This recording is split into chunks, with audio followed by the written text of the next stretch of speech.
તો કેમ છો દોસ્તો, આજના મારા નવા વિડીયોમાં તમારું સ્વાગત છે। આજે હું તમને બતાવીશ બસ સિમ્યુલેટર ઇન્ડોનેશિયા ગેમમાં ગીત કેવી રીતે એડ કરવું।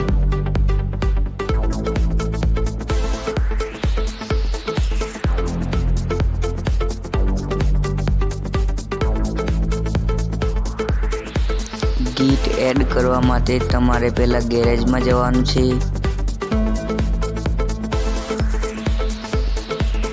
ગેરેજમાં જઈને પહેલા ઓલું મ્યુઝિક વાળા પર ટેપ કરવાનું છે। ત્યારબાદ અહીંયા નીચે ટેપ કરવાનું છે।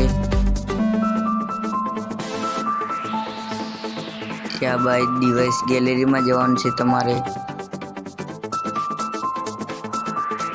તમારા ડાઉનલોડ કરેલા ગીત હોય તેને એડ કરવાના છે।